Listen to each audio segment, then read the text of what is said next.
perpétuelle entre compromis et compromission. Talk politique à bâton rompu. Parler à bon escient ou à bouche que veux-tu, nos chroniqueurs tirent les vers du nez aux politiques.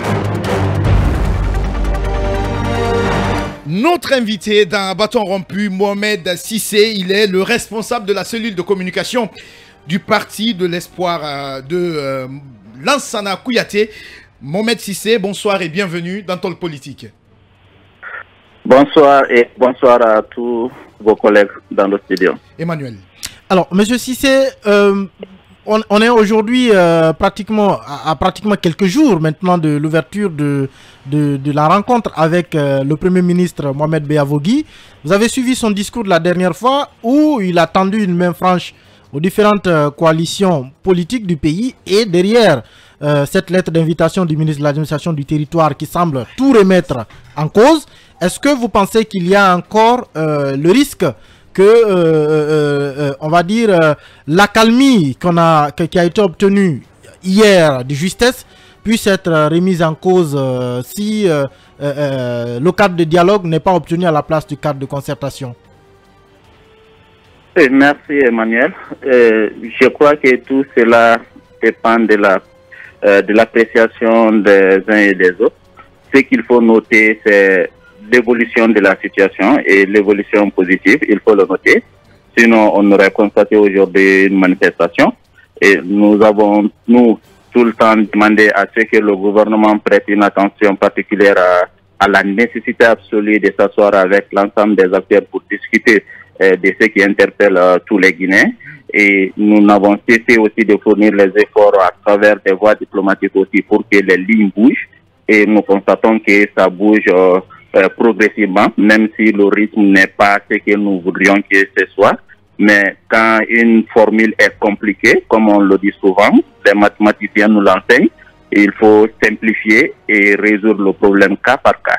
Et hier, le gouvernement refusait toute idée de médiation, d'intervention de la CEDEAO en termes de médiation. Aujourd'hui, le gouvernement n'est pas contre cela, fondamentalement. Et aujourd'hui, l'autre camp refusait toute forme de collaboration si ce n'est pas l'autre cadre de dialogue. Et aujourd'hui, le gouvernement réaffirme, entendu à toutes les parties prenantes. Nous estimons que les lignes bougent. Même du côté du FNDC, nous avons senti dans les discours, dans les 24 heures qu'il y a une disponibilité à venir discuter avec le gouvernement, y compris les autres parties prenantes. Et c'est ce qui est essentiel pour l'instant. En ce qui concerne le cadre de dialogue, je vous renvoie à la déclaration numéro 1 du Forum pour une transition apaisée, qui a rappelé même le numéro du décret pour dire que c'était important que ce processus aboutisse. Ce qui veut dire au niveau du FTA, de la Convergence centriste pour l'espoir, donc au niveau du PDN, nous souhaiterions que ce qui est annoncé en termes de cadre de dialogue soit formalisé afin que le processus puisse aller aisément. Mais est-ce que si la lettre du MATD ne semble pas évoquer cela, c'est une raison de ne pas venir?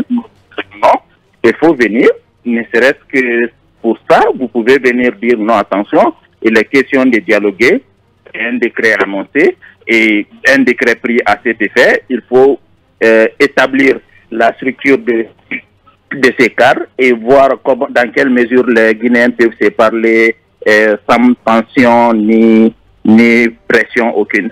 Donc, telle est notre conception. Nous avons reçu la lettre d'invitation au nom de la Convergence centriste pour l'espoir et la coalition sera représentée demain par trois cadres, dont le président Kouyaté. Donc, vous confirmez que le PEDN sera présent à ce cadre? Oui, le PDN sera présent. Justement, du moins, parce que le PDN fait partie de la coalition et ce sont des coalitions qui sont invitées et non les politiques. Oui.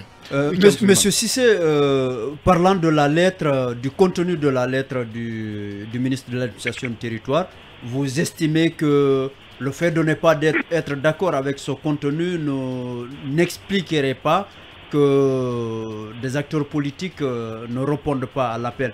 Mais est-ce que, en même temps, le ministre de l'Administration du territoire ne devrait pas prendre en compte l'évolution de la situation dont vous étiez en train de parler et donc utiliser les mots justes pour donner plus de chances de réussite à cette initiative du gouvernement à travers le Premier ministre? Oui, ça c'est un acte posé qui est consommé. En situation conflictuelle ou bien en situation fragile, il faut orienter les réflexions vers ce qu'il faut pour régler les problèmes. Nous ne disons pas que des actes qui sont posés parfois ne seraient pas appropriés ou mal posés, mais nous disons tout simplement quand ça arrive et que la situation se retrouve comme nous la vivons aujourd'hui, il faut saisir ce qui est là comme acquis, minimum soit-il, et une fois dans l'étape suivante, poser le problème par rapport à ce qui ne serait pas adéquat pour en discuter sereinement.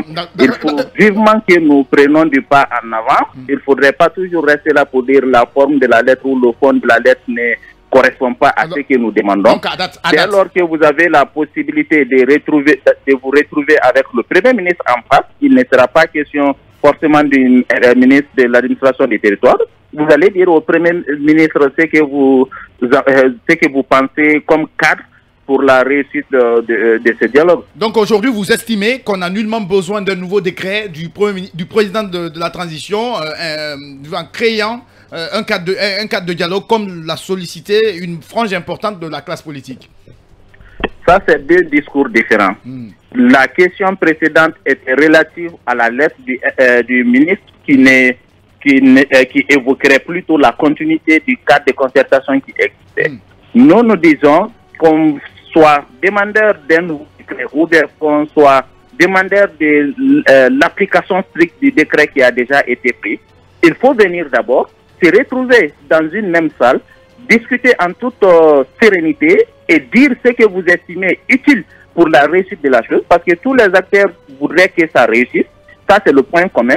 Maintenant, si vous ne voyez pas de la même façon que les autres, mais venez quand même dans un environnement plus serein, la communication par médias interposés alimente à la tension. Mais peut-être si vous vous retrouvez autour de la salle, vous pouvez mieux vous faire comprendre. Peut-être que ce sont les autres qui ne comprennent pas. C'est ce que nous demandons. Monsieur Cissé, venez discuter avec les autres et dites ce que vous pensez. Vous n'êtes pas obligé de continuer si vous estimez que ce qui est là comme dispositif constitue un blocage à l'aboutissement peut-être du processus. Là, vous avez toute la latitude de prendre la décision, mais il faut venir d'abord exprimer au moins ne serait-ce qu'on se comprend. Mohamed Cissé de la cellule de communication du PEDN, la suite. Oui, monsieur Cissé, pourquoi c'est plus facile pour vous de demander aux acteurs politiques d'accepter ce qu'ils trouvent inacceptable que de demander au ministre de l'administration du territoire de faire ce qui est nécessaire, justement de faire l'effort en application de l'annonce faite par le Premier ministre? Premièrement, nous avons tous intérêt à ce que la chose aboutisse. Deuxièmement, s'il y a une divergence sur un certain nombre de faits, vous ne pouvez pas rester là à dire non, CNRD, vous n'avez pas raison, ou bien l'autre côté de la classe politique, ou bien de la société, vous n'avez pas raison. Ce qui est important, venez vous asseoir dans un premier temps. Se retrouver demain ne signifie pas forcément que le dialogue est consommé. C'est un point d'entrée et si vous regardez dans le contenu même de la lettre, il est question de discuter même du cadre, de comment les discussions vont être organisées, comment la chose va être structurée. Il s'agit de cela en réalité demain en termes d'entrée. Maintenant, si les gens arrivent à la compréhension dès l'entame, peut-être ça peut permettre aux uns et aux autres d'avancer dans les sujets. Mais on ne peut pas a priori dire que comme une lettre ne répond pas à ce que nous voulons, donc on ne va pas venir. Je vous rappelle que malgré que le professeur Alpha Condé ne cessait de ne pas respecter les engagements des dialogues antérieurs, mais la classe politique n'a jamais refusé de venir. Jusqu'en 2020, nous étions demandeurs de ces dialogues-là. Pourtant, nous savions que c'était demandé à quelqu'un qui n'avait jamais respecté dans son entièreté les dialogues antérieurs. Donc, il s'agit de cela. Aujourd'hui, si le CNRD n'a pas pris le décret approprié, ou bien la classe politique estime que ce qui est dit ne la convient pas, qu'est-ce qu'il faut faire? Allons-nous stagner ou bien nous allons passer par la confrontation? Donc il faut avancer à chaque fois qu'il y a une opportunité de discuter, mais au moins il y aura un point d'accord, ça sera un pas de plus dans le processus. Emmanuel. Et c'est tout ce que nous demandons. Monsieur Cissé, il y a quand même des faits qui sont là, qui sont connus, peut-être qui n'ont pas besoin d'être rappelés autour de la table. c'est que aujourd'hui la classe politique et cette frange de la société civile qui veut prendre la rue veut un cadre de dialogue et non un cadre de concertation. Ça, elle l'a fait signifier depuis plusieurs mois. Oui. Elle demande la présence d'un médiateur, elle l'a fait signifier depuis plusieurs mois. Elle veut surtout pouvoir échanger directement avec le CNRD. Ça aussi, c'est connu depuis plusieurs mois. Le cadre de concertation qui existe prévoyait la mise en place d'un secrétariat technique qui, en tout cas, selon le décret du président de la transition lui-même, ce secrétariat technique n'a pas été pris en charge, n'a pas été installé. Ça aussi, ça a été dit pendant plusieurs mois. Est-ce qu'il faut encore revenir autour de la table pour redire les mêmes choses, ou bien il appartient finalement aux autorités de la transition de remplir tout simplement ces conditions, parce qu'un décret du président de la République reste incomplet encore. Ça, quand même, on ne peut pas le nier. Oui, entre cela et faire des manifestations qui pourraient, je ne dis pas que c'est le but ou bien ça va forcément être le cas, mais le risque reste élevé du moment où l'autorité refuse, qui pourrait aboutir à des violences. Entre les deux, qu'est-ce qu'allons-nous préférer? Et ce qu'il faut retenir, avoir le CNRD en face n'est pas la garantie du respect des engagements. Je l'ai dit plusieurs fois, je vous rappelle, plusieurs engagements pris lors des dialogues passés, ça remontait, le président disait qu'il n'est pas d'accord. Mais il y a eu des engagements que lui-même il a eu à prendre directement, mais il n'a pas respecté ses engagements. C'est une question de bonne foi et de bon sens. Aujourd'hui, nous n'avons pas fait de discussion, retenir quelque chose dans un cadre de concertation qui aurait été refusé par le CNRD pour dire désormais on ne discute pas avec un gouvernement, on discute avec le CNRD parce que ce que nous retenons avec le gouvernement n'est pas appliqué. Il faut avoir du doute. Donc, il faut éviter des a priori dans ce genre de contexte parce que ça constitue ce que nous appelons l'obstacle à la collaboration. Tant que nous avons ces stéréotypes, ces préjugés... Donc, on doit... Mais monsieur Cissé, et si on exigeait tout simplement, par exemple, l'installation du secrétariat technique du cadre de concertation? Ça pourrait quand même faire bouger les lignes. Mais c'est ce que nous avons demandé dans notre déclaration. Je vous renvoie à la déclaration du FTA. Il a été demandé à ce que ce mécanisme soit installé dans son entièreté et le processus soit lancé là-dessus. La situation a évolué entre-temps. Nous sommes appelés à venir discuter de la chose. Venez dire ce que vous pensez de la chose. D'accord. Ce qu'il faut comprendre, il faut vivement éviter que quoi que ce soit se réalise dans cette phase et qui pourrait aboutir à la violence, parce que quand ça arrive, soyez-en convaincus, on cessera de parler de délai de la transition, on parlera d'autre chose. Et ça ne peut être qu'une perte pour la République. On a encore 2 minutes à passer ensemble.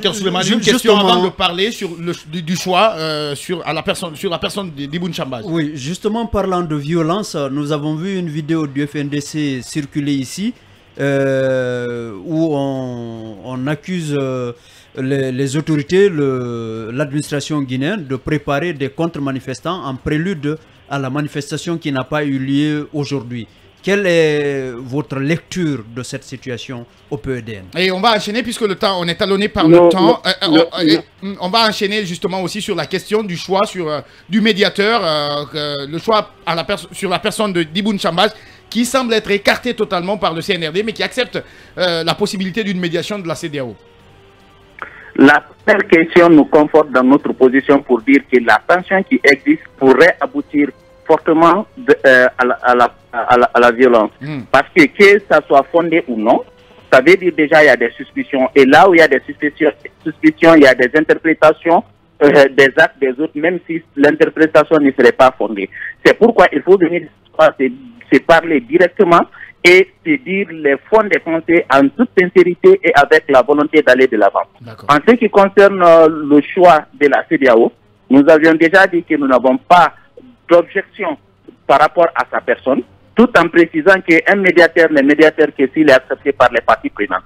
Il revient aux parties prenantes de l'accepter. Si tel n'est pas le cas, quelle que soit sa capacité, quelle que soit son efficacité, il ne peut pas réussir dans la mission. Parce que le médiateur ne vient pas pour arbitrer, il ne vient pas pour décider, il vient pour arrondir les angles, pousser les éléments vers une entente qui pourrait être validée et suivie. Donc, s'il se trouve qu'une partie ne l'accepte pas, il ne peut l'être.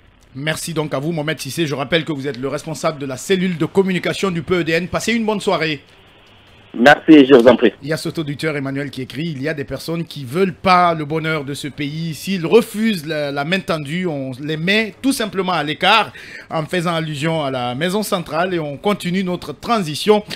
Écrit Fendouno, un auditeur, un inconditionnel de Talk Politique. Merci à vous, auditeurs. C'est la fin donc de cette émission. Retenez que le plus important, c'est pas d'être le meilleur des Guinéens, mais le Guinéen qui apporte plus à cette nation. Au revoir. Tout de suite, vous avez rendez-vous avec les infos.